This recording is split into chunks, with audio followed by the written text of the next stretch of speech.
এসো এসো হে বৈশাখ, তাপস নিঃশ্বাস বায়ে মুমূর্ষরে দাউরায়ে, বৎসরের আবর্জনা দূর হয়ে যাক। বৃষ্টির শব্দ শুনে যদি আপনার প্রিয়সীর কথা মনে পড়ে গাইতে ইচ্ছা করে মনোমোর মেঘের সঙ্গী, মনের অজান্তে যদি বৃষ্টি পড়ার সময় জানালার শিক ধরে আপনি গেয়ে ওঠেন, এমনও দিনে তারে বলা যায়, হ্যাঁ নিঃসন্দেহে বলা যায় ভালোবাসি। বর্ষা মানুষকে প্রেম শেখায়, তা আমাদের দেশের জনসংখ্যার দিকে তাকিয়ে আপনি দেখতে পাবেন যে আজকে আপনার জনসংখ্যা 20 হচ্ছে। গ্রীষ্ম বলে আমাকে ছাড়ো, শীত বলে আমাকে ধরো, অর্থাৎ এদের এই ছাড়াছাড়ি আর ধরাধরির মধ্যে কিন্তু আমরা শরৎকাল কখনো আসি না। না ফুটেছে ফুল, না এলে যে তুমি, কি করে কাটাবো বলো এবার বসন্ত। প্রিয় দর্শক, তর্কজাল নিবেদিত ঋতু বিতর্ক 1431-এ আপনাদেরকে স্বাগত জানাচ্ছি।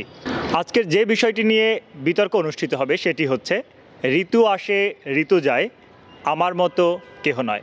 ঢাকা বিশ্ববিদ্যালয়ের 21শে ডিবেটিং ক্লাব থেকে আপনাদের সবাইকে আবারও স্বাগত জানাচ্ছি। আজকের এই বিতর্কে বাংলার চিরায়ত 6টি ঋতুর প্রতিনিধিত্ব করবেন বিতার্কিকরা।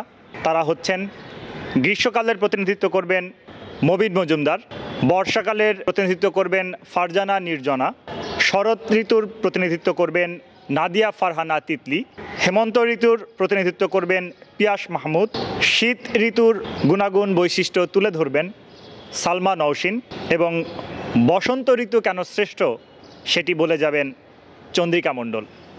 প্রিয় দর্শক, আর কালক্ষেপণ না করে আমরা সরাসরি চলে যাচ্ছি আজকের বিতর্কে। আমরা শুরুতেই ডেকে নিচ্ছি মবিন মজুমদারকে, শুনব গ্রীষ্মকাল কেন সেরা। ধন্যবাদ মাননীয় সভাপতি। জলবায়ু পরিবর্তনের এই সময় দাঁড়িয়ে আজ যখন চারদিকে প্রচণ্ডভাবে দেখা দিচ্ছে বৈশ্বিক উষ্ণায়ন, তখন বলা যেতে পারে ঋতু আর ঋতু নেই, সব ঋতু মিলে আজ একাকার হয়ে গেছে। এখন চারদিকে শুধু আমি দেখতে পাই কাঠফাটা গরম, আর এই কাঠফাটা গরমের মাঝে মাঝে মাঝে প্যাচপ্যাচে বর্ষা আর কখনো বা তীব্র ঠান্ডা। আর এই তীব্র ঠান্ডা, প্যাচপ্যাচে বর্ষা আর কাঠফাটা গরমের মাঝে শরৎ, হেমন্ত কিংবা বসন্ত ঋতু আজ আমাদের মানচিত্র কিংবা বৈশাখ থেকে কিংবা আমাদের এই ঋতুর পরিবর্তনের খেলা থেকে বহু আগেই বিদায় নিয়েছে। কিন্তু তারপরও এখনো যে আমরা ঋতু বৈচিত্র্যতার কথা বলি, যার কারণে আমরা এই ঋতু বৈচিত্র্যতার বিতর্কের আয়োজন করি, যার কারণে মেয়েরা লাল পাড় সবুজ শাড়ি পরে হাঁটতে বের হয়, সেই ঋতুটির নাম হচ্ছে আমাদের গ্রীষ্ম। কেননা গ্রীষ্মের মাঝেই শুরু হয় আমাদের পহেলা বৈশাখের আগমনী বার্তা, যেই আগমনী বার্তার মধ্য দিয়ে শুরু হয় একটি নতুন বছরের জয়গান। এবং আমাদের এই যে বাংলা বছর আমরা পালন করে চলেছি, এই বাংলা বছরের পালন করা শুরু হওয়ার যাত্রাটাও শুরু হয়েছিল এই বৈশাখের হাত ধরে।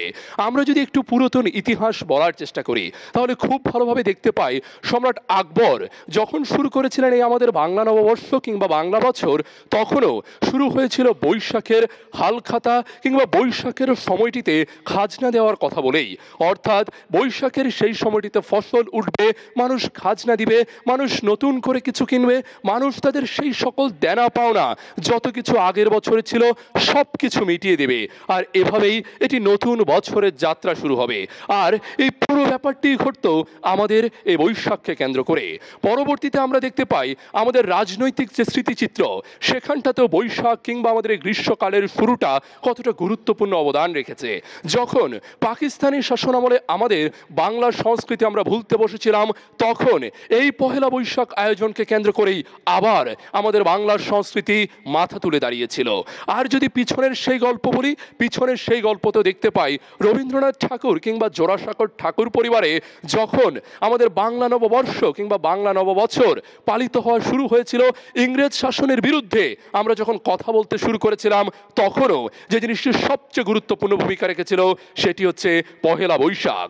এবং এই পহেলা বৈশাখের গানে গানে আজও আমরা মাথা দোলাই, আজও আমরা বলে উঠি, এসো এসো হে বৈশাখ, তাপস নিঃশ্বাস বায়ে মুমূর্ষরে দাউরায়ে, বৎসরের আবর্জনা দূর হয়ে যাক, যাকে পুরাতন স্মৃতি, যাকে ভুলে যাওয়া গীতি, অশ্রুবাষ্প সুদূরে মিলাক। আর এভাবেই রবীন্দ্রনাথের গানে কিংবা নজরুলের গানে কিংবা আধুনিক ব্যান্ড সঙ্গীতের গানে গানে রমনার বটমূলে দেখা হবেনই হবে পহেলা বৈশাখে। প্রেমিকার সাথে এইভাবে দেখা হওয়ার আহ্বান জানিয়ে পান্তা ভাতের সাথে আমরা ইলিশ মাখিয়ে যখন খাওয়া শুরু করি, তখনই বুঝতে পারি এসেছে বাংলা নতুন বছর। আর এই সব কিছুই ঘটে যে ঋতুটিকে কেন্দ্র করে, সেটি হচ্ছে আমাদের গ্রীষ্ম। গ্রীষ্ম। আর এই কারণেই যত ঋতুই আসুক না কেন আমাদের এই গ্রীষ্মের মহিমা কিংবা গ্রীষ্মের ঋতু বৈচিত্র্যতা কখনোই আমরা ভুলতে পারি না। পরবর্তীতে আমরা যদি আমাদের এই বাংলার আশপাশ মাঠে একটু তাকাই, আমরা দেখতে পাবো আমাদের চট্টগ্রামের সে জব্বারের বলি খেলা আয়োজিত হচ্ছে বহু বছর ধরে আমাদের এই বৈশাখকে কেন্দ্র করে। পরবর্তীতে আবার যদি একটু চারপাশে চোখ বোলাই দেখতে পাবো বাবার হাত ধরে ছোট্ট মেয়ে মেলায় চলেছে। বাবা তাকে পাঁপড় ভাজা কিনে দেবেন, বাবা তাকে তিলের খাজা কিনে দেবেন। পাঁপড় ভাজা তিলের খাজা খেতে খেতে মেয়ে বাড়ি ফিরছে, সেই পুরাতন বৈশাখী মেলা। এরপর বাবা বাড়ি ফেরার পর বউয়ের হাতটি ধরে চলেছেন শ্বশুর বাড়ির পানে। শ্বশুর বাড়িতে তখন অনুষ্ঠিত হবে জামাই ষষ্ঠী। এই জামাই ষষ্ঠী বহু বছর ধরে আয়োজিত হয়ে চলেছে আমাদের গ্রীষ্মে। আর জামাই ষষ্ঠীর জন্য তিনি যখন শ্বশুর বাড়িতে পৌঁছান সেখানে দেখতে পান শ্বশুর বাড়ির অসংখ্য ফল, আম জাম কাঁঠালের অসংখ্য ফলে ভরে উঠেছে সবকিছু। আর এই সবকিছুই যেখানটিতে ঘটেছে সেটি হচ্ছে আমাদের বৈশাখ, আমাদের গ্রীষ্ম, আমাদের জ্যৈষ্ঠে, এ সব কিছু আমরা দেখতে পাই। এবং এ কারণেই কবি জসীমউদ্দিনের মতো কবি বলে ওঠেন, ঝড়ের দিনে মামার দেশে আম কুড়াতে সুখ, পাকা জামের মধুর রসে রঙিন করি মুখ। কিংবা রবীন্দ্রনাথ ঠাকুর স্কুল পালিয়ে স্বপ্ন দেখেন আম কুড়ানোর, যে কারণে তিনি বলে ওঠেন, সেই মনে পড়ে জ্যৈষ্ঠের দুপুরে আম কুড়াবার ধুম। অর্থাৎ জ্যৈষ্ঠের দুপুরে পাঠশালা পালিয়ে 2 বিঘা জমিতে তিনি বলে ওঠেন পাঠশালা থেকে এসে আম কুড়ানোর কথা। এছাড়া আমরা যদি চারপাশে তাকাই দেখতে পাই ফুটে আছে অসংখ্য ফুল। এই অসংখ্য ফুলের মাঝে আমাদের ঋতু বৈচিত্র্যতার মাঝে আমাদের ইতিহাসের মাঝে সবচেয়ে বেশি যে ঋতুটি প্রাধান্য বিস্তার করে আছে সেটি হচ্ছে গ্রীষ্ম। কিন্তু আজ ঋতু পরিবর্তনের এই সময়টিতে দাঁড়িয়ে চারপাশে যখন দেখি ব্যাপক বিশ্বায়ন এবং ব্যাপক উষ্ণায়নের কারণে আমরা প্রত্যেকটা ঋতুকেই আজ ভুলতে বসেছি, যার কারণে সব ঋতু হারিয়ে গেলেও বৈশাখ জ্যৈষ্ঠ এই 2 মাস মিলে আমাদের যে গ্রীষ্ম সেটি আজও আমাদের মাঝে হারিয়ে যায়নি। আমরা দেখতে পাই বর্ষার বৃষ্টিতে কেমন করে গরিব মানুষের ঘর বাড়ি ভেসে যায়, কেমন করে বন্যায় প্লাবিত হয় আমাদের অঞ্চল। কিংবা আমরা দেখতে পাই মেয়েরা শুধুমাত্র কাশবনে গিয়ে ফুল ধরেই শরৎ হেমন্ত পালন করে ফেলে, সেটি আর আমাদের মনে আসে না, আসে না কোনো কবিতাতে, আসে না কোনো ফলে, আসে না কোনো ঋতু বৈচিত্র্যতাতে। কিংবা শীতের সময়ে কাঁপতে কাঁপতে মানুষ যখন ঘর বাড়ি ছাড়া হয়ে নিচে অর্থাৎ আগুন পোহাতে পোহাতে দুর্ভোগ পোহাতে থাকে, সে ঋতুকেও আমরা প্রিয় বলতে পারি না। তার কারণেই গ্রীষ্মের কাঠফাটা রোদের মাঝেও তরমুজে কামড় দিতে দিতে আমাদেরকে বলে উঠতে হয়, ঋতু আসবে ঋতু যাবে, কিন্তু গ্রীষ্মের গরম আর গ্রীষ্মের এই সময়ের ভালো লাগা কখনোই আমাদের ভোলার হবে না। আর এই কারণেই আমরা বলতে চাই গ্রীষ্ম ঋতুই সবচেয়ে সেরা। সকলকে ধন্যবাদ। লাল তরমুজে কামড় দিতে দিতে কিংবা লাল নীল পাড়ের শাড়ি পরা রমণীর চিত্রও তিনি তুলে ধরলেন। আশার কবিতায় রবীন্দ্রনাথ ঠাকুর লিখে গিয়েছিলেন, নীল নবগণে আশার গগনে তিল ঠাই আর নাহিরে, ওগো আজ তোরা যাসনে ঘরের বাহিরে। ঘরের বাহিরে কতটুকু যাব, গেলে কি বিপদ, নাকি ঘরেই থাকবো, সে নিয়ে এবার আশারকে প্রতিনিধিত্ব করতে আসছেন ফারজানা নির্জনা। এমনও দিনে তারে বলা যায়, এমনও ঘন ঘোর বরিশায়, এমনও দিনে মন খোলা যায়, এমনও মেঘস্বরে বাদল ঝড়ো ঝড়ে, তপনহীন ঘন তমসায়। নিশ্চয়ই বুঝতে পারছেন কোন ঋতুর কথা বলছি। এমন রোম্যান্টিক আর কোন ঋতু হতে পারে? নিঃসন্দেহে বর্ষাকাল। গ্রীষ্মের রুক্ষ খরতাপে যখন সবার প্রাণ মন ওষ্ঠাগত, ঠিক সেই সময় এক রাশ জলরাশি নিয়ে আবির্ভাব হয় বর্ষাকালের। বর্ষণের ছোঁয়ায় মেতে ওঠে শালের বন ছন্দ নামে পাতায় পাতায়।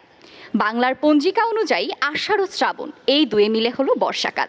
আমি বর্ষাকাল, বাংলার এমন কোনো কবি সাহিত্যিক নাই যিনি আমাকে নিয়ে বর্ষা বন্দনা করেননি। তবে কবি সাহিত্যিকদের কথায় পরে আসছি। আগে আমি বলবো যে বাংলার ঋতুবিন্যাসে কেন বর্ষাকালই সবার প্রিয়, বর্ষাই সবার শ্রেষ্ঠ। প্রথমেই আসবো গ্রীষ্মের কথায়। গ্রীষ্ম নিয়ে তিনি অনেক কিছু বলে গেলেন, কিন্তু কথা হচ্ছে যখন গ্রীষ্মকাল থাকে তখন মাঠ ঘাট সব কিছু ফেটে চৌচির হয়ে যায়, চারিদিকে খরা পড়ে যায়। ঠিক সেই সময় দাঁড়িয়ে যখন মাঠ ঘাট থেকে শুরু করে পশু পাখি প্রাণী মানুষ সবাই পরিশ্রান্ত ক্লান্ত তৃষ্ণার্ত, ঠিক সেই সময় আমি এক রাশ জলরাশি নিয়ে কিন্তু আবির্ভূত হই। আর যদি গ্রীষ্মের বৃষ্টির কথা বলতে যাই তাহলে বলি সে তো শুধু বৃষ্টি নিয়ে আসে না, সাথে নিয়ে আসে আবার কালবৈশাখী। তো সেই কালবৈশাখীতে মানুষের জনজীবন কিভাবে বিপর্যস্ত হয় সেটা তো আর বলার অপেক্ষা রাখে না।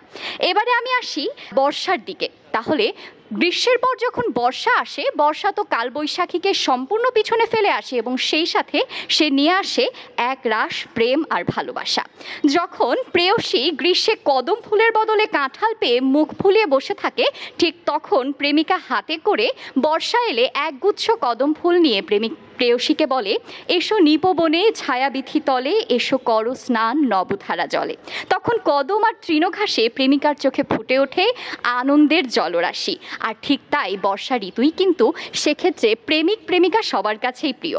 এবারে আসি শরৎ আর হেমন্তের কথায়। আসলে বাংলার ঋতুবিন্যাসে বর্তমানে শরৎ ও হেমন্তের খুব একটা অস্তিত্ব খুঁজে পাওয়া যায় না।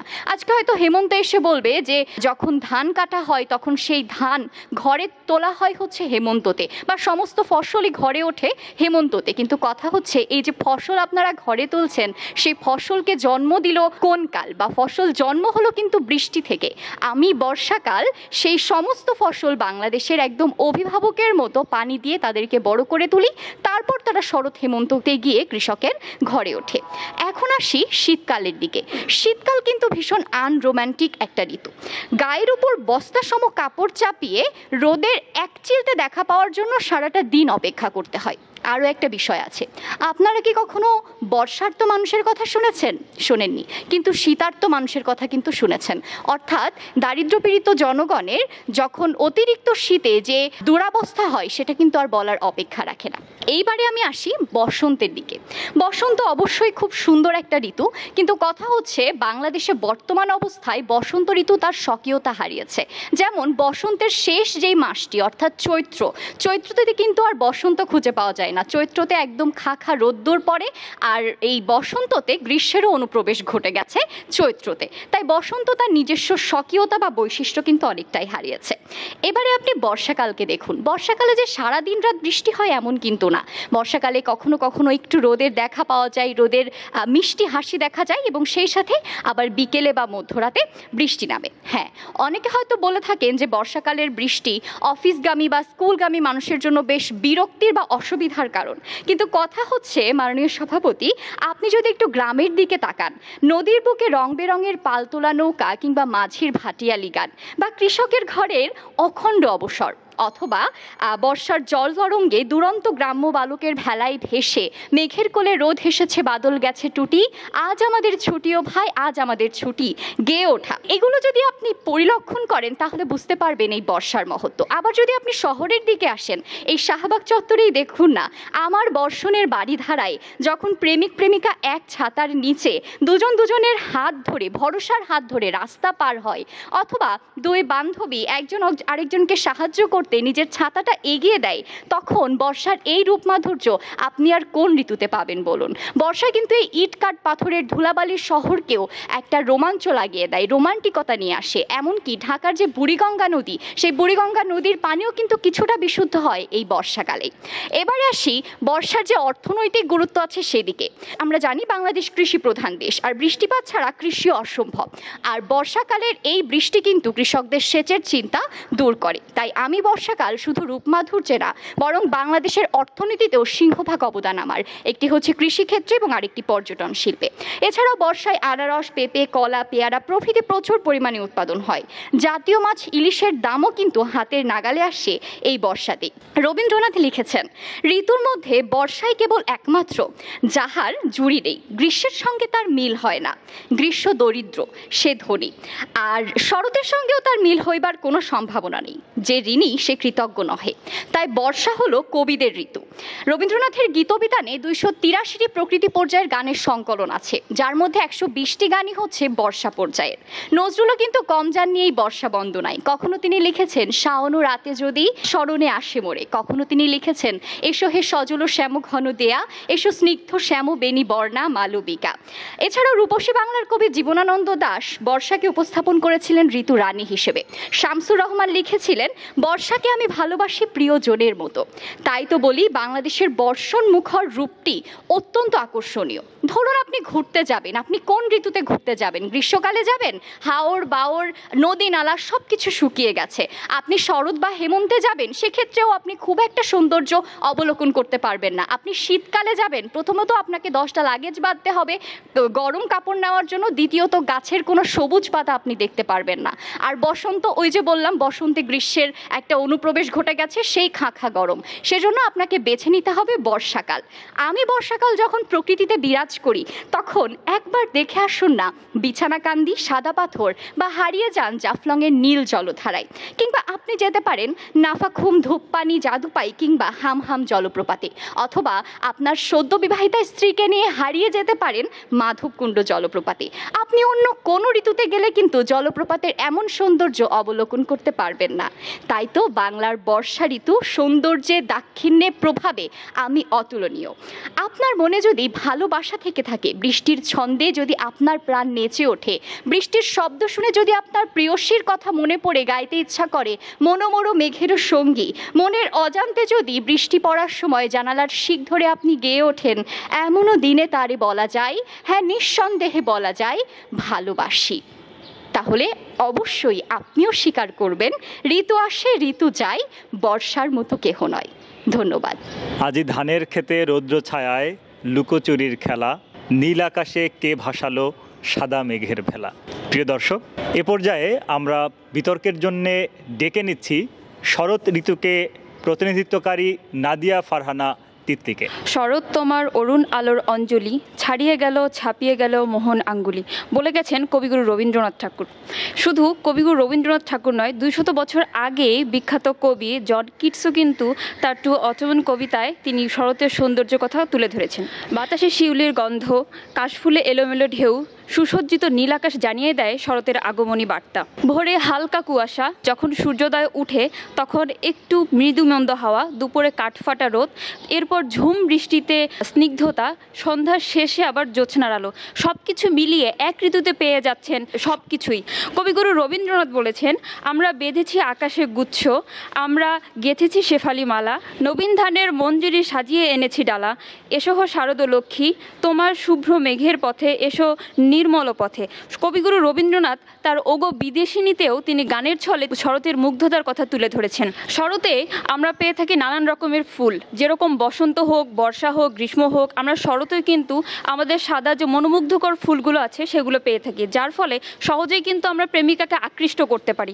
বাংলার ভাদ্র এবং আশ্বিন এই 2 মাস হচ্ছে শরৎকাল, এবং আমরা ইংরেজিতে আগস্ট থেকে অক্টোবর এই কয়েক মাস আমরা শরৎকাল ধরে থাকি। রানীরা যেরকম সবসময় সুন্দর হয়, রানীদের মতন তেমনই সুন্দর আমাদের শরৎকাল। মহাকবি কালিদাসও তার মেঘদূত কাব্যে তিনি তার নারীর সঙ্গে আমাদের শরৎকালকে তুলে ধরেছেন। প্রথমে একটা কথা আপনারা চিন্তা করুন, আসলে গতে গণ্ডগোল, গতে গ্রীষ্ম, গতে গন্ধ, অর্থাৎ আপনি আপনার প্রেমিকাকে নিয়ে ঘুরতে গেলেন কিন্তু তার কাছ থেকে বের হলো গন্ধ, তখন পড়ে গেলেন বিপাকে। আবার দেখুন খাবার দ্রুত পচে যাচ্ছে, আপনি রাখতে পারছেন না। ফল খাচ্ছেন ভালো কথা, কিন্তু হঠাৎ করে যদি আপনি হেসে দেন তাহলে হয়ে গেল আক্কেল গুরুম, দাঁত ফসকে কিন্তু আপনার দাঁতের ফাঁক দিয়ে ফলের আঁশ দেখা যাবে, তাহলে কিন্তু মান সম্মান নিয়ে অনেক টানাটানি হয়ে যাবে। এরপর আরেকটা বৈচিত্র্য হচ্ছে, গ্রীষ্ম বলে আমাকে ছাড়ো, শীত বলে আমাকে ধরো, অর্থাৎ এদের এই ছাড়াছাড়ি আর ধরাধরির মধ্যে কিন্তু আমরা শরৎকাল কখনো আসি না। এরপর আপনাদের যে একটা এক্সট্রা খরচ করতে হয়, পারফিউম করে তারপর বাইরে যেতে হয়, কারণ কখনো যদি একটু 19-20 হয়ে যায় তাহলে তো গায়ে গন্ধ বের হয়ে ছড়ে যাবে। তো আমাদের শরৎকালে এই এক্সট্রা চাপটা কখনো নিতে হয় না, আমরা স্বাচ্ছন্দ্যে ঘুরে বেড়াতে পারি। এরপর আপনি গ্রীষ্মকালে কোথাও ঘুরতে গেলেন, আপনার প্রেমিকার মেকআপ গলে পড়ে গেল, আপনি চেহারা চিনতে পারলেন না, তখন কিন্তু আপনার প্রেমের 12টা বেজে যাবে। এরপর আসেন বর্ষাকাল। বতে যতই বন্দনা করেন না কেন, বতে হচ্ছে বর্ষা, বতে বিরক্তি। আপনারা যতই বলেন ঘরে আটকে থাকবো, কিন্তু সমস্যাটা হচ্ছে সারাদিন যখন মুষলধারে বৃষ্টি হবে, টানা 3-4 দিন বৃষ্টি ধরে চলতে থাকবে, আপনি কিন্তু আপনার প্রিয়জনকে নিয়ে বেরোতে পারবেন না, ফলে আপনার পারিবারিক দ্বন্দ্ব লাগবে এবং আপনার যে প্রেম জীবন আছে সেখানে কিন্তু দ্বন্দ্ব লেগে যাবে। আবার দেখুন আপনাদের এই যে এডিস মশা যে হবে, বর্ষার পানিগুলো জমে, সেখানে হবে কি, আপনি আপনার প্রেমিকাকে নিয়ে যখন সন্ধ্যায় বেরোবেন তখন কিন্তু খুবই বিপদে পড়ে যাবেন, কারণ দেখুন এই মশা বর্ষা কিন্তু আপনাকে হাসপাতাল পর্যন্ত পৌঁছে দেবে। এরপর আসি হেমন্তকাল, যেটা এককালে ছিল কিন্তু এখন সেই হেমন্তকালের অস্তিত্ব নাই বললেই চলে। শীত এসে যখন আমার সিটে প্রায় বসে পড়েছে তখন আমি একটু তড়িঘড়ি করে দেখলাম যে হেমন্ত আসার চেষ্টা করছে, কিন্তু তার আগেই শীত এসে ঘরের দরজা বন্ধ করে দিয়ে জেগে পড়েছে। তাই অন্য ঋতু নিয়ে কি বলবো, আসলে হেমন্তকাল এতই তার কার্যক্রম এতই ক্ষুদ্র যে তাকে নিয়ে বলার সময় নষ্ট করার প্রয়োজন আমি মনে করছি না। আবার হেমন্ত দেখুন, তার কিন্তু নিজস্ব কোনো স্বকীয়তা নেই, তারা কিন্তু দেখাতে পারবে না যে তাদের ঋতু প্রেমের জন্য শ্রেষ্ঠ। যদিও বর্ষা বলে গেলেন যে প্রেমের জন্য শ্রেষ্ঠ, রোমান্টিক, কিন্তু আমি বলছি যে আমার শরৎকাল আসলে কেন শ্রেষ্ঠ। এরপর শীতে আসুন, ব্যাপারটা দেখুন, সব কিছু তাদের যেন লোকালোকি, তার যেন বস্তা কম্বল যত কিছু পায় সব কিছু গায়ে দিয়ে ঘুরতে চায় মাননীয় সভাপতি। এরপর দেখুন, এখানে একটা বাড়তি খরচ করতে হয়, আপনাকে তেল মাখতে হবে, আপনাকে লোশন দিতে হবে, আপনাকে ময়শ্চারাইজার দিতে হবে, আপনার লিপ বাম লাগাতে হবে, সব কিছুতে যেন আপনার একটু টাকার একটু বাড়তি খরচ। তো আমার শরৎকালে আবার এসব কোনো ঝামেলা নেই, আমরা বাড়তি টাকা একদমই খরচ করি না। আবার যেমন দেখুন, বসন্তকাল এসে গেল, আপনি যখন বলবেন যে প্রেমের সময় এসে গেছে, বসন্ত এসে গেছে, কিন্তু বসন্তকাল মূলত একটা দিনই পালন হয়, এরপর আর কখন পালন হয় বলে আমার মনে হয় না, কারণ চৈত্র মাসে একদমই সবার অবস্থা খারাপ থাকে, সে সময় সবাই বৃষ্টির জন্য হাঁসফাঁস করে। আর বসন্তকাল হচ্ছে একটা তেলবাজ ঋতু। কেন তেলবাজ ঋতু মাননীয় সভাপতি? দেখুন, সেখানে তারা মুখেই বলে যাবে আমার এই কালে এই ফুল ফুটছে, আমার ঋতু সেজে গেছে, কিন্তু দেখুন মাননীয় সভাপতি, চারিদিকে কিন্তু কাঠফাটা সব অবস্থা খারাপ হয়ে গেছে, গাছ থেকে পাতা ঝরে গেছে। তাহলে এখানেও তারা তেল দিয়ে একটা বলার চেষ্টা করছে যে তাদের ঋতু সুন্দর। অন্যদিকে আপনি যে এখানে এসেছেন, আপনাকে কিন্তু গায়ে তেল দিয়ে আসতে হয়েছে মাননীয় সভাপতি, নাহলে কিন্তু আপনার শরীরের অবস্থা আসলেই খারাপ হয়ে যেত। তো সব কিছু মিলিয়ে আপনি দেখুন, আমার শরৎকালটাই আসলে সেরা। আমার রূপে যেমন স্নিগ্ধতা, ঠিক তেমনই আমার শরৎকালেও রয়েছে স্নিগ্ধতা। আমার শরতের সকালের মতন যেমন আমি মিষ্টি, ঠিক তেমনি আবার কখনো কড়া রোদও হতে পারি, হালকা আবার জ্যোৎস্নার আলোয় প্রেমিকের সঙ্গে তুলনা করতে পারে। আপনি শীতকালে আসুন বা আপনি বর্ষাকালে আসুন, গ্রীষ্মকালে আসুন, আপনি কখনো চাঁদের আলো দেখিয়ে আপনার প্রেমিকাকে আপনি মুগ্ধ করতে পারবেন না বা তুলনা করতে পারবেন না, কিন্তু শরৎকালে মেঘমুক্ত আকাশে আপনি খুব সুন্দরভাবে আপনার প্রেমিকার সাথে চাঁদের তুলনা করতে পারবেন। এরপর মাননীয় সভাপতি, ঘুরতে যাওয়ার জন্য এই সময়টা খুবই ভালো, কারণ গ্রীষ্মকালে আপনি কোথাও ঘুরতে যেতে পারবেন না, শীতকালে গেলে আপনাকে হচ্ছে অনেক কষ্ট করতে হবে, আপনি সমুদ্রে যাবেন, আপনি পানিতে নামতে পারবেন না, পাহাড়ে যাবেন, গিয়ে দেখবেন গাছপালা শুকিয়ে গেছে আর সবুজ সব কিছু হারিয়ে গেছে। আবার ধরুন, বর্ষাকালে অতিরিক্ত বৃষ্টির ফলে ফসলের যে একটা ক্ষতি করতে পারে, আমি শরৎকাল এসে সেটা স্থির করে দিই, তারা যাতে বন্যায় সব কিছু ভাসিয়ে না নিয়ে যায়, আমি তার একটা মধ্যস্থতা হিসেবে কাজ করি। অর্থাৎ এই যে এতগুলো ঋতু আছে, সব কিছু ঋতুর মধ্যে আমার ভূমিকা কিন্তু সব থেকে বেশি মাননীয় সভাপতি। বর্ষা অর্থনীতিতে যেরকম নেমে যায়, সেরকম হচ্ছে সব কিছুতে মিলিয়ে শরতের অবদান আসলে অস্বীকার করার মতন না। তাই যে যাই বলুক না কেন, আমার মতন ঋতু আসলে কেউ হতে পারবে না। ধন্যবাদ সবাইকে। ঋতু বৈচিত্র্যের পালাক্রমে শূন্যতা, রিক্ততা ও বিষণ্ণতা নিয়ে হাজির হয় হেমন্ত। আসলেই কি তা, নাকি ভিন্ন মত রয়েছে? তবে কবি সুফিয়া কামাল কিন্তু নিজেকে হেমন্তের কবি বলে আখ্যায়িত করে গেছেন। প্রিয় দর্শক, এ পর্যায়ে আমরা ডেকে নিচ্ছি হেমন্ত ঋতুকে প্রতিনিধিত্বকারী পিয়াস মাহমুদকে। শুনব কেন হেমন্ত ঋতু সেরা। কোন পাথারের ওপার হতে আনলো ডেকে হেমন্তকে, অর্থাৎ হেমন্তকে পাথারের ওপার থেকে আমন্ত্রণ করে ডেকে আনতে হয়, আয়োজন করে ডেকে নিয়ে আসতে হয়। কিন্তু এখানে যেসব অন্য সব ঋতুরা রয়েছে তারা চলে আসেন আমন্ত্রণহীনতায়, আয়োজনহীনতায়। মাননীয় সভাপতি, দেখুন, প্রত্যেকের স্মৃতির সাথে একটা ঘ্রাণ জড়িত। আজকে আমাদের মায়ের স্মৃতির সাথে তার শরীরের ঘ্রাণ জড়িত, প্রেমিকার স্মৃতির সাথে তার চুলের ঘ্রাণ জড়িত। আর এই গ্রীষ্ম যখন আসে তখন মানুষের শরীর থেকে বের হতে থাকে দুর্গন্ধ। এই দুর্গন্ধের কারণে বদরুলের সাথে আজকে জুলেখার প্রেমই শেষ হয়ে গেছে। আজকে আপনার হটনেসের জন্য পুরা এরিয়ায় সব সময় মানুষ শুধু এসি ব্যবহার করছে, এবং এই এসি ব্যবহার করার কারণে আজকে কয়লা কমে যেয়ে আমাদের বাজেটের কি অবস্থা সে তো আপনি দেখতেই পাচ্ছেন। আপনি সরাসরি বিদায় নিন, দেখতে পারবেন আমাদের বাজেটের অবস্থা, আমাদের রিজার্ভের অবস্থা আজকে কোথায় যেয়ে পৌঁছায়। আজকে বর্ষা ঋতু এসে বলার চেষ্টা করলেন যে বর্ষা হচ্ছে প্রেমের ঋতু, বর্ষা মানুষকে প্রেম শেখায়। হ্যাঁ, বর্ষা মানুষকে প্রেম শেখায়, তা আমাদের দেশের জনসংখ্যার দিকে তাকিয়ে আপনি দেখতে পাবেন যে আজকে আপনার জনসংখ্যা 20 কোটি। 20 কোটি জনসংখ্যা, আজকে আপনি কি শেখাচ্ছেন? হ্যাঁ, বর্ষা প্রেমের ঋতু। আজকে আপনি হুট তুলে রিক্সায় চলে প্রেমিক প্রেমিকা একসাথে বসে গল্প করছেন, আড্ডা দিচ্ছেন, এবং এর ফলে কি হচ্ছে, এই তরুণ প্রজন্মকে বিপদগামী করছে আসলে বর্ষা ঋতু। আজকে তরুণ প্রজন্মের এই দিগ্ভ্রান্তির দিকে সবচেয়ে যে ঋতুটার ভূমিকা সে হচ্ছে বর্ষা ঋতু। এবার যাব শরৎ ঋতুর কাছে। শরৎ ঋতু এসে আজকে বলার চেষ্টা করলেন যে আজকে হেমন্ত ঋতুর কোনো অস্তিত্ব নাই, কোনো আভাস পাওয়া যায় না।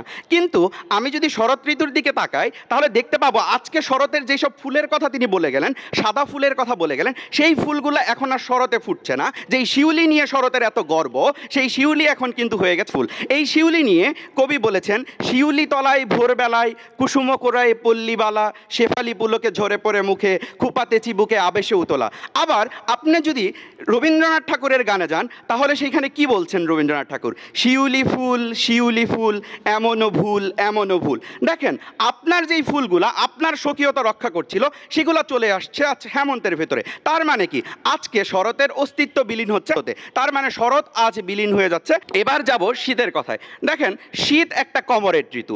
আজকে যখন শীতের জন্য আমরা 10 দিন 20 দিন কেউ গোসল করছে না, তখন কি হচ্ছে? এই বুর্জোয়া পরিস্থিতিতে সেন্টের দাম বেড়ে যাচ্ছে, সেন্ট ব্যবহার করছে এবং তাদের চারপাশে কাউকে যাওয়া যাচ্ছে না। এমন বস্তা ভর্তি করে এমন একটা সাইজ নিয়ে তারা বের হচ্ছেন রাস্তায়, অন্য শিশুরা দেখে তাদেরকে ভয় পেয়ে যাচ্ছে, মানুষকে দেখে মানুষ হিসেবে চেনা যাচ্ছে না, অন্য প্রাণীর মনে হচ্ছে। তাহলে দেখেন আজকে শীতের অস্তিত্বটা কোথায়? আর অন্যদিকে বসন্তর কথা যদি বলতে চাই, সব সময় বসন্তর একটা ভাব, বসন্ত একটা অন্যরকম পরিস্থিতি আমেজ তৈরি করার চেষ্টা করে, কারণ বসন্ত প্রেমের ঋতু। সব সময় দেখানোর চেষ্টা করে আমি একটা প্রেমের ঋতু, আমি রঙের ঋতু, আমি রঙিন হয়ে আসি সব সময়। কিন্তু বসন্ত বন্দনা শুধুমাত্র ওই একদিনের ব্যাপার। কিন্তু আমার কথা যদি চিন্তা করি, নবান্ন উৎসব হয়। নবান্ন উৎসব একদিনে হয় না। আপনার যেই বন্দনাটা শুধুমাত্র একদিন জুড়ে হয়, আমার সেই বন্দনাটা হয় পুরা সময় জুড়ে। আজকে যখন বর্ষা এসে বলে যান যে তার প্রকৃতির রূপটা বুঝতে হলে আমাদেরকে গ্রামের দিকে তাকাতে হবে, সেই জায়গা থেকে আমি বলতে পারি আপনি বাংলাদেশের এই 68,000 গ্রামের দিকে তাকান, কার অস্তিত্বটা সবচেয়ে বেশি দেখতে পারবেন। ফসল ঘরে তোলার যেই আনন্দ, কৃষকের চোখে মুখে যেই আনন্দ, সেই আনন্দটা, সবার হাসিটা কোন সময়ে প্রকাশিত হচ্ছে। তার মানে কি আপনি হেমন্তের অস্তিত্ব কখনোই বাদ দিতে পারবেন না। উত্তরীয় লুটায় আমার ধানের খেতে হিমেল হাওয়ায়, আমার চাওয়া জড়িয়ে আছে নীল আকাশের সুনীল চাওয়ায়, ভাটির শিরনা নদীর কূলে আমার রবি ফসল দুলে, নবান্নর এই সুঘ্রাণে মোর চাষির মুখে টপ্পা গাওয়ায়। আজ নানা রকম উৎসব, নতুন ধান ঘরে তুলে আজ জামাই ষষ্ঠী হচ্ছে। আজ অতিথিয়তপরণা বাঙালি অন্য বাঙালিকে তার আত্মীয় স্বজনকে দাওয়াত দিতে পারছে। তার মানে মানুষের সুদৃঢ় বন্ধনটাও তৈরি করছে এই ঋতু। আজকে দেখেন আমি হচ্ছি সমৃদ্ধির মাস, আমার বিরুদ্ধে কোনো কথা বললে একদম দেশে দুর্ভিক্ষ লাগিয়ে দিব। আপনাদের কারো কোনো অস্তিত্ব মানুষের কাছে তখন থাকবে না আমার বিরুদ্ধে কথা বললে। তাহলে দেখেন আজকে বর্ষাকাল বলে গেলেন যে তাকে নিয়ে যে সব কবি সব সাহিত্যিক লিখেছেন। দেখেন আপনাদের অস্তিত্ব আজকে এত বেশি ঠুনকো যে সবাই আপনাদেরকে নিয়ে লেখে, কিন্তু আমাকে নিয়ে লিখেছে আভিজাত্যের কবি কারা কারা নিয়ে লিখেছেন? রবীন্দ্রনাথ ঠাকুর, কাজী নজরুল ইসলাম, সুফিয়া কামাল, জসিমউদ্দিন, জীবনানন্দ দাশ। আজকে বিশ্বকবিতার নৈবেদ্য স্তব্ধতা কবিতায় লিখেছেন, আজি হেমন্তের শান্তি ব্যাপ্ত চরাচরে, জনশূন্য ক্ষেত্র মাঝে দীপ্ত দ্বীপ্রহরে, শব্দহীন গতিহীন স্তব্ধতা উদার, রয়েছে পরিয়া শ্রান্ত দিগন্ত প্রসার, স্বর্ণ শ্যাম ডানামিলি। আর সোনার মতো দামি অস্তিত্ব জানান দিয়ে যায় তার সোনার মতো। কিশোরীরা যখন নুপুর পেয়ে হেঁটে যায়, এই শব্দটা আপনি পান স্নিগ্ধতায়, স্তব্ধতায়, নির্জনতায়। এই শব্দগুলা প্রকৃতির গান আপনার কানে আরও বেজে ওঠে সঠিকভাবে এবং সহজভাবে। আজকে দেখেন ফুলগুলোর দিকে যদি আমরা তাকাই, গন্ধরাজ, মল্লিকা, শিউলি, কামিনী, হিমঝুরি, দেবকাঞ্জন, রাজ অশোক, সাতিম, কর্ণফুল, নামের ভেতরেই একটা রাজকীয় ভাব। রাজ অশোক, দেব কাঞ্চন। আজকে আপনাদের যেসব ফুল হয় সেসব ফুলের নাম কি হয়? সেসব ফুলের নাম হয় জবা, সেসব ফুলের নাম হয় কি? আজ সব কিছুতেই রাজকীয়, তার স্নিগ্ধতার রাজকীয়, তার আভিজাত্যের রাজকীয়। সব আভিজাত্য, রাজকীয় এবং প্রকৃতির অন্যান্য সৌন্দর্য যখন প্রস্ফুটিত হয়, তখন আমি বলতে পারি ঋতু আসে ঋতু যায়, আমার মতো কেহ নয়, হেমন্তকে বাদ দিয়ে অন্য কোনো ঋতু নয়। ধন্যবাদ সবাই। জানালার কাছে কুয়াশার ছোঁয়া কিংবা পথেও ঘাসে লেগে থাকা মুক্তোর মতো শিশির বিন্দু, কার না ভালো লাগে? শীতকে আবার কেউ কেউ বলছেন রিক্ততা কিংবা দুর্ভোগের মৌসুম। সব মিলিয়ে শীত কি সেরা, নাকি অন্যরা যেমনটা বলে গেলেন শীত দুর্ভোগেরই এক মৌসুম? এবার শীতকে প্রতিনিধিত্ব করতে আসছেন সালমা নওশিন। প্রকৃতি তখন শীতের চাদর মুড়ি দিয়ে হিম কুয়াশায় ঢেকে দেয় প্রভাতের আলোকরশ্মি, কিংবা ঘাসের ডগায় জমে থাকা কুয়াশার শিশির বিন্দু অস্পষ্ট সূর্যালোক তখন জানান দেয় যে শীত আমি এসে গিয়েছি। শীত দুর্ভোগের নয়, বরং উৎসবের। এই যে শীত বাড়ার সাথে সাথে আমরা কি দেখি, আমাদের আশেপাশের সকল মানুষের মধ্যে যে একটি উৎসব মুখর পরিবেশ সৃষ্টি হয়, এটি অন্যান্য ঋতুতে দেখতে পাই না। যেমন পৌষ মাঘ, এই 2 মাস নিয়েই আমাদের শীতকাল, এবং হেমন্তের এই সোনালি দানায় ভর করে আসে শীত। শীতের সারি সারি খেজুর গাছে ঝুলে থাকা সেই রসের ভার এবং সেখানে মৌমাছিদের নৃত্য অহরহই জানান দেয় যে কিভাবে করে শীত আমাদের শ্রেষ্ঠ একটি ঋতু। বাংলা সাহিত্যে যে প্রাচীনকাল থেকে শুরু করে চর্যাপদের শুরু থেকে বর্তমান সময়ে সব জায়গায় আমরা আধুনিক সঙ্গীত পর্যন্ত দেখতে পাই শীত কিভাবে বিরাজ করছে। বিশেষত যখন বলা হচ্ছে যে শীতের কাঁপুনিতে আমাদের দুর্ভোগের সৃষ্টি হয়, তখন আমরা যদি একটু লক্ষ্য করি তাহলেই দেখি যে মুক্তিযুদ্ধে পর্যন্ত কিভাবে করে শীত একটি প্রভাব বিস্তার করে। এমনকি আমাদের যে বিজয় এসেছে তাও কিন্তু শীতের মধ্যেই এসেছে। এবং কবি কাজী নজরুল ইসলাম বলেন তার শীত বন্দনা কবিতায় যে ওগোমোর লীলা সাথী অতীত বর্ষায়, আজিকে শীতের রাতে নব অভিসার। অর্থাৎ শীতের বহিরাঙ্গিক রূপে লেগেছে প্রসন্নতার আলপনা। এই আলপনার ছোঁয়াই আমাকে একটি শ্রেষ্ঠ ঋতু হিসেবে আজ আখ্যায়িত করছে। আমরা যদি দেখি যে এই যে গ্রীষ্ম, বর্ষা, শরৎ, হেমন্ত, বসন্ত, তারা যখন নিজেকে শ্রেষ্ঠ দাবি করে তাদের এটুকুও খেয়াল রাখা উচিত যে গ্রীষ্ম যখন বলছে তার আভিজাত্যের কথা, সেখানে তার যেই দুর্গন্ধের কথাটা আমরা এতক্ষণ ধরে দেখে যাচ্ছি, তখন তারা যদি শীতের উপর আঙ্গুল তোলে তাহলে তারা দেখতে পাচ্ছে যে শীতে আমরা না হয় একের উপর এক কাপড় চড়িয়ে যেতে পারছি, বর্ষায় তো আমার সেই সুযোগটিও থাকছে না। সেই সাথে বর্ষা যখন বলছে তার আভিজাত্যের কথা, বর্ষার মনে রাখতে হবে যে মানুষ পা পিছলে যে কোমর ভেঙে যাচ্ছে, এতে শুধুমাত্র ডক্টর ছাড়া আর কেউই খুশি হচ্ছে না। এবং সেই সাথে শরতের জানান শুধুমাত্র মানুষের কাছে তখনই থাকছে যখন অ্যালার্জি হচ্ছে সেই শরৎকালের কাশফুলের কারণে। হেমন্ত ঋতু যে বাংলার ক্যালেন্ডারে আছে সেই অস্তিত্ব আজকাল কার জানা আছে সেই সম্পর্কে আমরা খুবই অস্পষ্ট এবং ধোঁয়াশার মধ্যে আছি। বসন্ত, বসন্ত এমন একটি ঋতু যার অর্ধেক শীত এবং বাকি অর্ধেক মূলত গ্রীষ্মকালের। এবং গ্রীষ্মকালের এই কাঠফাটা রোদে যেমন ঢাকা শহরে আজ অবস্থা, তাতে এখন বসন্তকাল গ্রীষ্মকাল কোনটি যে ভেদাভেদ তার খুঁজে পাওয়া যায় না।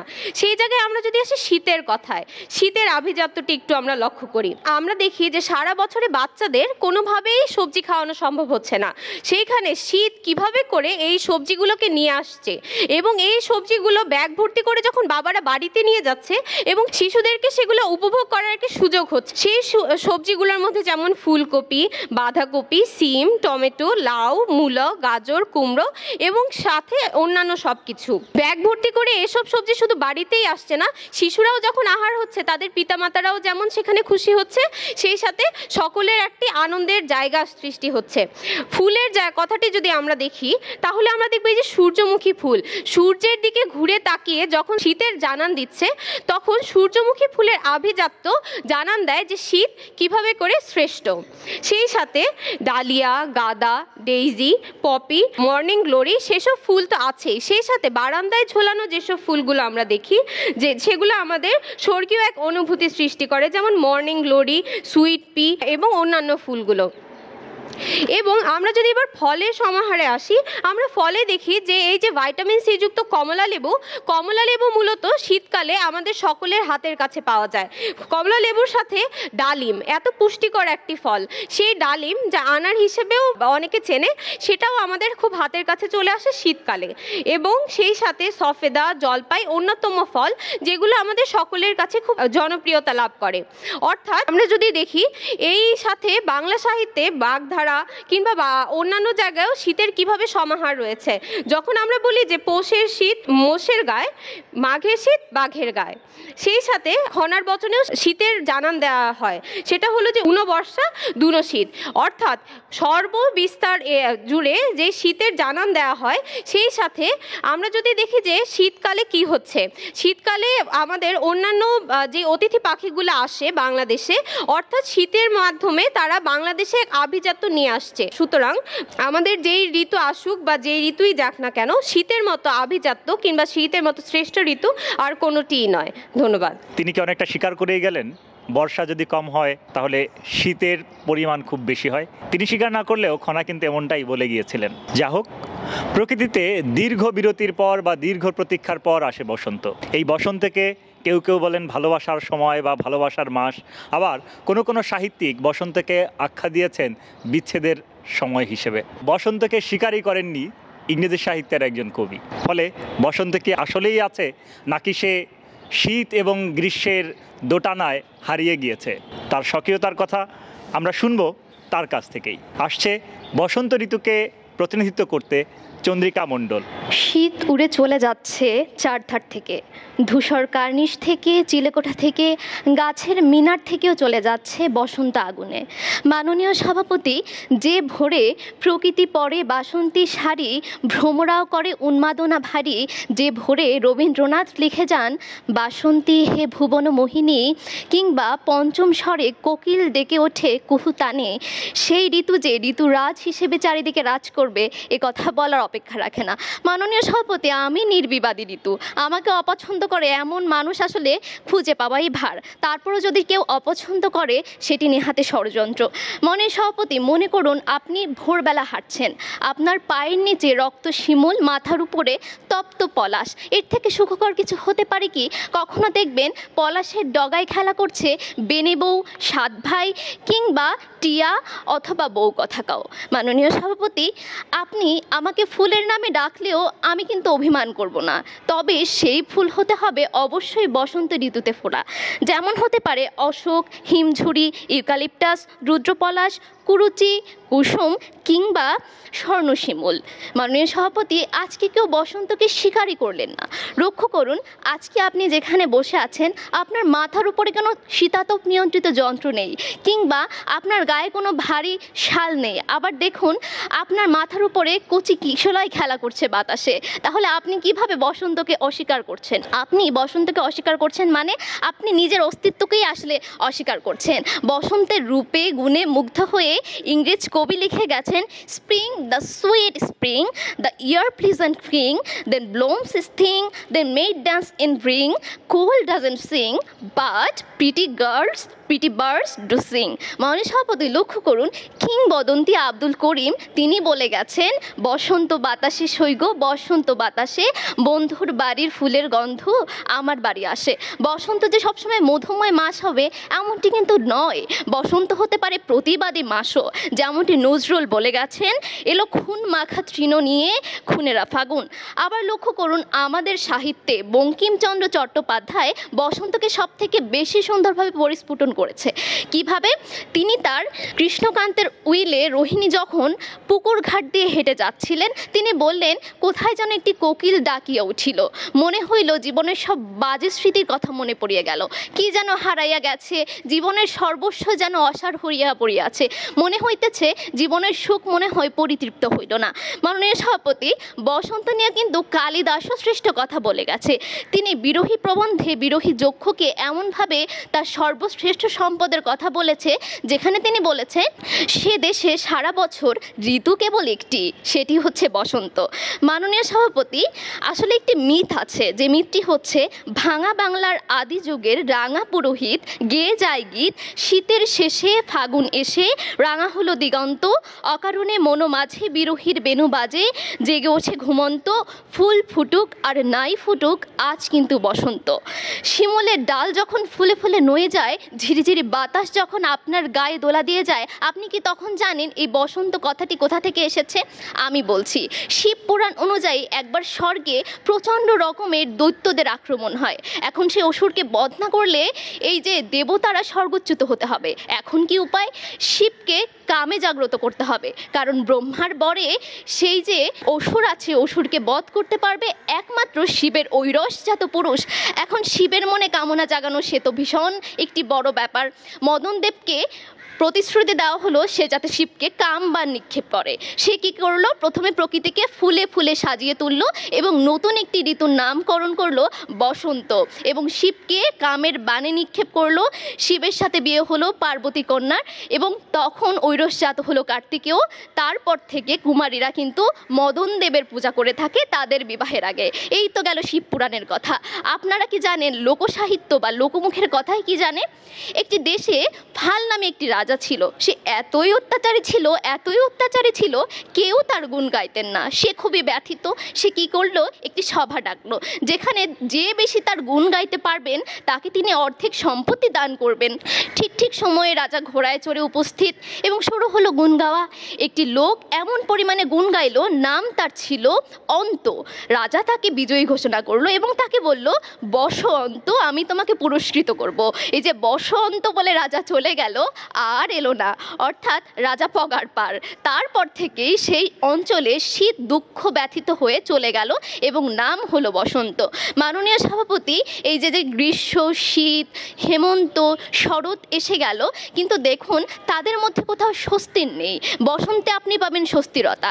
আপনি আপনার প্রেয়সীকে আসলে বলতেই পারেন, আসিবে তুমি জানি প্রিয়, আনন্দ বনে বসন্তে এলে। রবীন্দ্রনাথের কাছে বসন্ত যেন প্রেমময় প্রেয়সী।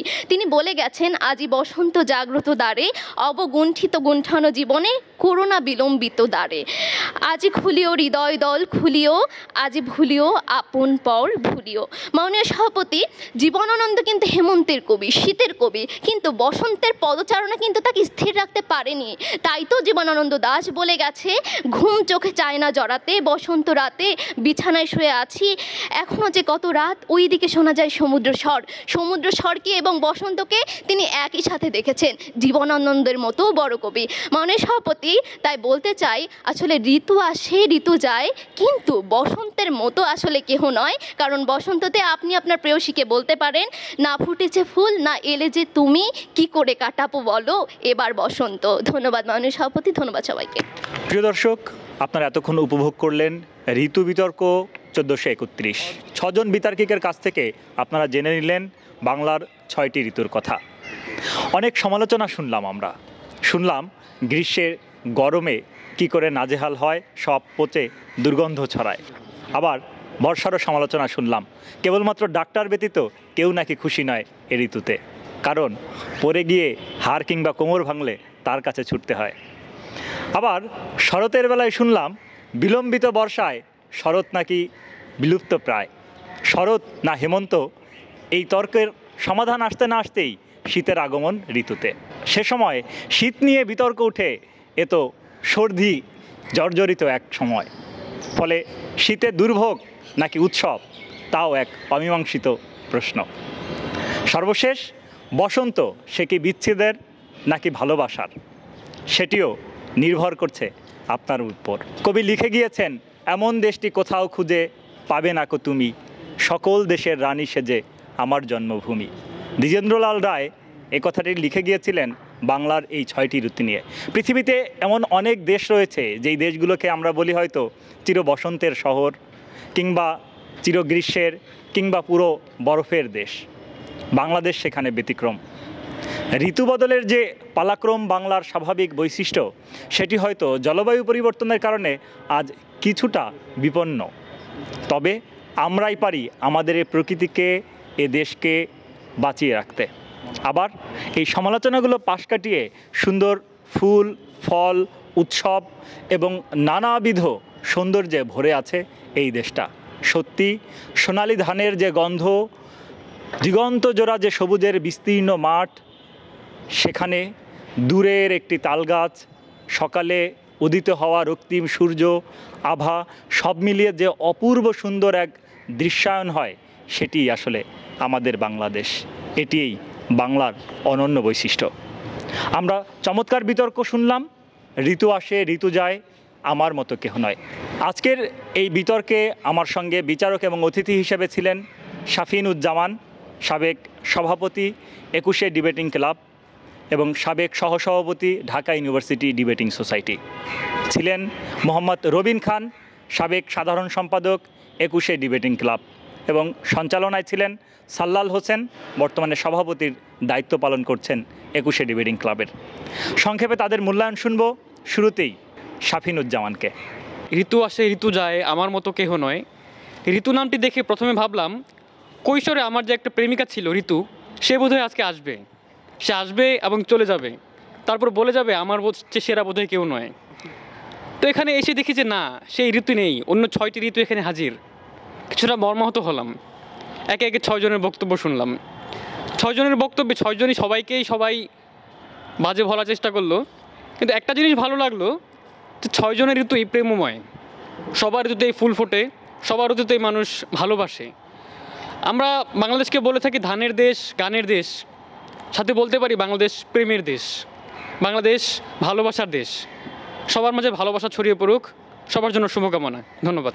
শাফিনুজ্জামান প্রত্যাশা করেছিলেন তার হয়তো অনেক দিনের হারিয়ে যাওয়া কিংবা বিচ্ছেদে থাকা সেই ঋতু আজ ফিরে আসবে ঋতু বিতর্কে। সেটি না হলেও প্রকৃতিতে কিন্তু একটার পর একটা ঋতু আসছেই, পালাবদল কিন্তু থেমে নেই।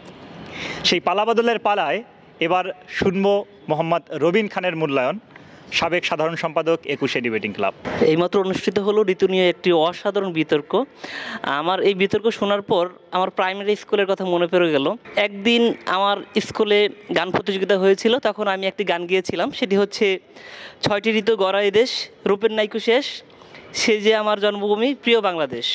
অর্থাৎ তখন 6টি ঋতু নিয়ে অনেক গান গাওয়া হতো, 6টি ঋতু নিয়ে কবিতা লেখা হতো, কিন্তু কালের আবর্তে এই আবহমান বাংলার যেই ঋতু, যে ফুল, যে সংস্কৃতির চর্চাটি এখন হয়নি। তো এই ঋতু নিয়ে অত্যন্ত সুন্দর একটি বিতর্ক আমরা উপহার পেলাম আপনাদের মাধ্যমে। সবার জন্য সাধুবাদ জানাচ্ছি। অনেক ধন্যবাদ মোহাম্মদ রবিন খানকে।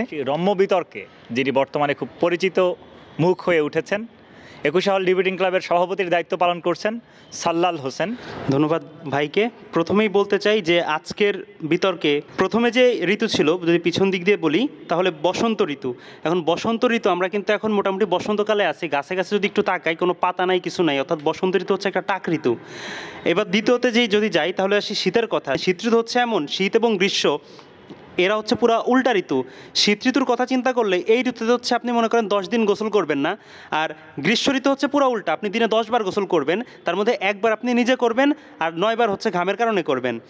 এবার আসি যদি বর্ষা ঋতু নিয়ে সবচেয়ে বড় যেই আমার মনে হয় যে বিষয়টা, সেটা হচ্ছে বর্ষা যখন হবে, বৃষ্টি নামবে, আপনি একা একা বসে থাকবেন, তখন আপনার ব্রেকআপের কথা মনে পড়বে যে আমার একটা প্রেমিকা ছিল, এই ছিল সেই ছিল, এইসব। অর্থাৎ বর্ষা ঋতু হচ্ছে আসলে ব্রেকআপের ঋতু। আর শরৎ ঋতুতে শারদীয় দুর্গাপূজা আর কাশফুল বাদ দিলে শরৎ ঋতুর আলাদা কোনো অস্তিত্ব আছে বলে আমার মনে হয় না, এটা হচ্ছে সত্য কথা।